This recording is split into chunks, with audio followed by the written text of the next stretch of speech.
Welcome dear students. Valuation of shares में आज हम स्टार्ट कर रहे हैं सम नंबर 21। सबसे पहले रकम देखेंगे हम। Following is the balance sheet of Ujjwal Bhavishya limited as on 31 March 2010। Balance sheet हमें दिया हुआ है। Other information number 1, book value of land and building is 180% of market price. तो यहाँ पे बैलेंस शीट में हम लैंड और बिल्डिंग पे टिक कर देंगे। Second, value of machinery is to be increase up to 4 lakh. तो यहाँ पे मशीनरी पे हम टिक कर देंगे। Third, debtors include 10,000 being bad debts. तो हम डेटर्स पे टिक कर देंगे। Fourth, market price of 50% stock is 20% more and remaining stock require repairing of ₹10,000। तो यहाँ पे हम स्टॉक पे टिक कर देंगे। उसके बाद 5 number, it is expected that 40,000 is payable for workers compensation. तो यहाँ पे एक्स्ट्रा हमें लायबिलिटीज दी हुई है, तो हम लायबिलिटीज में कंसीडर करेंगे। Point number 6, goodwill estimated at ₹530, यानी न्यू गुडविल हमें दी हुई है। तो यहाँ पे हमें गुडविल फाइंड नहीं करनी है, तो यहाँ पे स्टेप 1 के बाद डायरेक्ट कौन सा स्टेप आएगा? Step number 6। Then 7 number, expected rate of return is 15%। Point number 8, net profit after tax 1,50,000 हमें दिया हुआ है, out of which 20,000 is to be transfer to general reserve account. Calculate reasonable value यानी intrinsic reasonable value यानी fair value of an equity shares of the company. तो सबसे पहले step 1, find out capital employed. लिखेंगे assets. Assets में land and building. Land and building की book value 6 lakh है, depreciation दिया हुआ है 60,000। तो 6 लाख माइनस 60,000 यानी 540 अमाउंट मिलेगी। अब उसमें एडजस्टमेंट देखेंगे। Number 1, book value of land and building is 180% of market value. Land और बिल्डिंग की बुक वैल्यू कितनी है? 180% ऑफ मार्केट वैल्यू। तो अब हम यहाँ पे कैलकुलेशन करेंगे। Suppose market value is equal to 100 rupees. अब उसकी बुक वैल्यू कितनी है? मार्केट वैल्यू के 180%, यानी 100 के 180% यानी 180 रुपीज हमें क्या मिली? उसकी बुक वैल्यू। अब यहाँ पे हम लिखेंगे बुक वैल्यू, सामने market value. 180 rupees book value है, तब उसकी मार्केट वैल्यू कितनी होगी? 100। 180 पे 100, सो 5,40,000 पे कितना? यानी हमें मार्केट वैल्यू मिलेगी उसकी 3 लाख। 540 कहां से मिला अमाउंट? तो यहाँ पे 6 लाख लैंड बिल्डिंग, सामने जो डेप्रिसिएशन फंड है वो लेस करेंगे, यानी मिलेगा 5,40,000। 180 पे 100, सो 5,40,000 पे कितना? यानी 3 लाख उसकी मार्केट वैल्यू मिलेगी हमें लैंड और बिल्डिंग की। उसके बाद नेक्स्ट मशीनरी। मशीनरी की बुक वैल्यू कितनी है? 380। डेप्रिसिएशन फंड दिया हुआ है 40,000, यानी 380 माइनस 40 यानी आफ्टर डेप्रिसिएशन उसकी रिटर्न डाउन वैल्यू हमें मिली 3,40,000। अब second adjustment, value of machinery is to be increase by नहीं लिखा है, इंक्रीज अप टू 4 लाख, यानी 4 लाख तक इंक्रीज करना है। तो यहाँ पे मशीनरी लेंगे हम 4 लाख, तो फिर अमाउंट इंक्रीज कितनी होगी? 60,000। डिफरेंट बिटवीन 4 लाख एंड 340 यानी 60,000। क्लियर? उसके बाद नेक्स्ट असेट्स।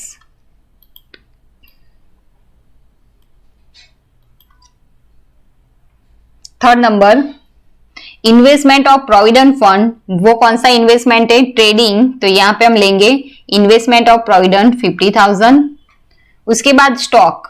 स्टॉक की बुक वैल्यू है 1 लाख। अब स्टॉक में हमें एडजस्टमेंट दिया हुआ है। Adjustment number 4, market price of 50% stock is 20% मोर, यानी स्टॉक को पहले 2 हिस्से में हम बांट देंगे, 50% एंड 50%। 50% स्टॉक की वैल्यू कितनी है? 20% मोर, यानी 1 लाख के 50% 50,000 प्लस 20%, 50,000 के 20% यानी 10,000 हम प्लस करेंगे, तो फिर उसकी वैल्यू हमें मिलेगी 60,000। Market price of stock is 20% more than book value, यानी हमें उसकी मार्केट वैल्यू मिली 60,000। बुक वैल्यू इज 50,000 प्लस 20% यानी 50,000 के 20% 10,000 ऐड करेंगे हम, यानी 60,000 उसकी मार्केट वैल्यू मिलेगी हमें।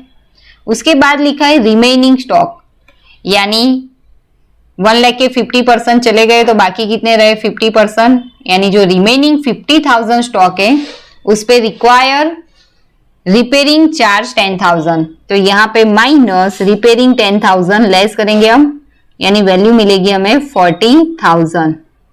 टोटल स्टॉक 60 प्लस 40 यानी 1 लाख, जो अमाउंट हमने यहाँ पे लिखी है वो 1 लाख। क्लियर।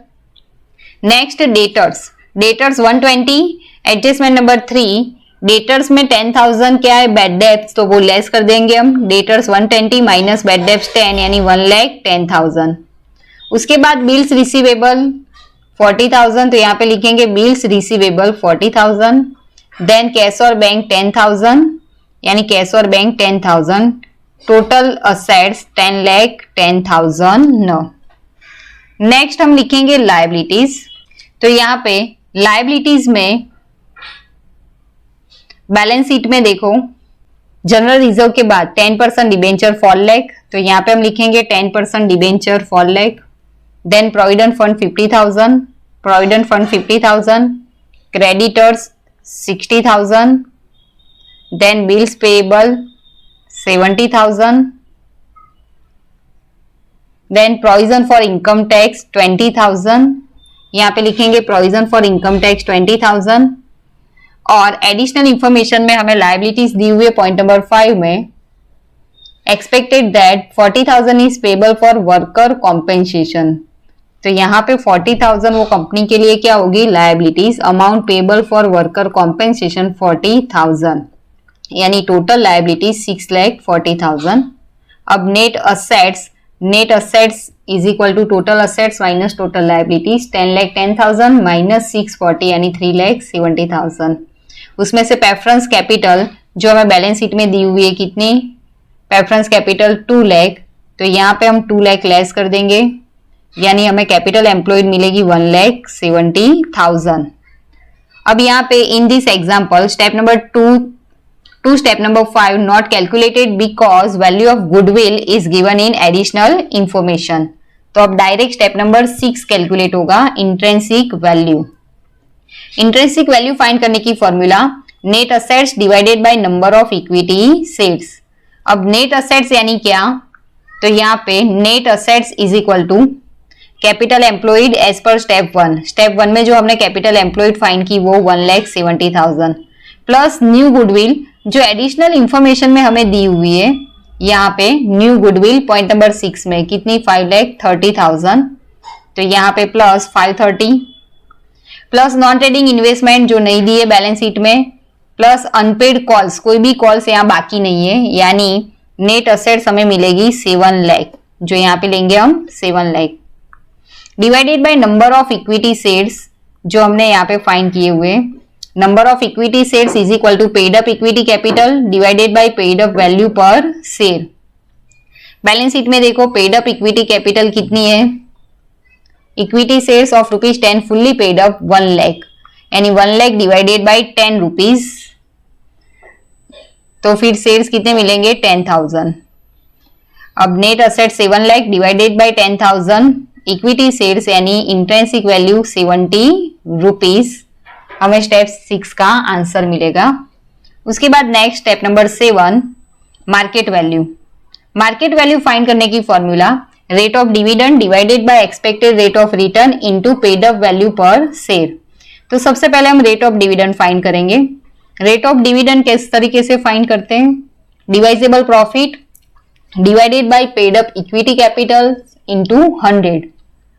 अब डिवाइजेबल प्रॉफिट पहले हम फाइंड करेंगे, तो यहाँ पे लिखेंगे calculation of divisible profit. Additional information में हमें नेट प्रॉफिट दिया हुआ है, नेट प्रॉफिट पॉइंट नंबर 8 में आफ्टर टैक्स 150, उसमें से 20,000 कहाँ ले जाते हैं जनरल रिजर्व में, तो यहाँ पे हम लिखेंगे net profit after tax 150 less transfer to general reserve 20,000, और उसमें से और दूसरी कौन सी चीज लेस होगी, preference share dividend. 2 lakh capital हमें दी हुई है assets liability side balance sheet में, 2 lakh capital into 10%। Balance sheet में हम देखेंगे यहाँ पे तो यहाँ पे हमें 2 लाख प्रेफरेंस शेयर कैपिटल दी हुई है, कितने परसेंट, 10%, यानी 2 लाख के 10% प्रेफरेंस डिविडेंड हमें मिलेगा 20,000। दोनों अमाउंट लेस करेंगे यानी 1,10,000 डिवाइजेबल प्रॉफिट मिलेगा। अब यहाँ पे divisible profit 1,10,000 divided by paid up equity capital जो हमें बैलेंस शीट में दी हुई है। पेड अप इक्विटी कैपिटल कितनी है, 1 लाख लायबिलिटी साइड, तो वो लिखेंगे हम, यानी 1,10,000 डिवाइडेड बाय 1 लाख इंटू 100, यानी रेट ऑफ डिविडेंड मिलेगा 110%, जो यहाँ पे हम लिखेंगे rate of dividend 110। Expected rate of return balance sheet में दिया हुआ है कितना, 15% into paid up value per share. तो यहाँ बैलेंस शीट में हम देखेंगे कि एक शेयर कितने का है, 10 रुपीज का, और फुल्ली पेड अप है, यानी पेड अप वैल्यू 10 रुपीज लेंगे हम, इंटू 10, यानी मार्केट वैल्यू हमें मिलेगी 73.33 रुपीज। उसके बाद step number 8, fair value. Fair value is equal to intrinsic value plus market value divided by 2। Intrinsic value हमने स्टेप 6 में फाइंड की 70 rupees, market value step number 7 में हमने फाइंड की 73.33 डिवाइडेड बाय 2, यानी 71.665। Answer is 71.67। कितना answer, 71.67 rupees. It's a reasonable value या fair value of the shares. Clear, यहाँ पे 1 to 8 स्टेप में सम ओवर हुआ। अब आपको होमवर्क में प्रैक्टिस के लिए 2 सम घर से होमवर्क में करने हैं। Sum number 43 Dev limited and sum number 37 Seema company limited घर से प्रैक्टिस के लिए होमवर्क में आपको करना है। थैंक्स।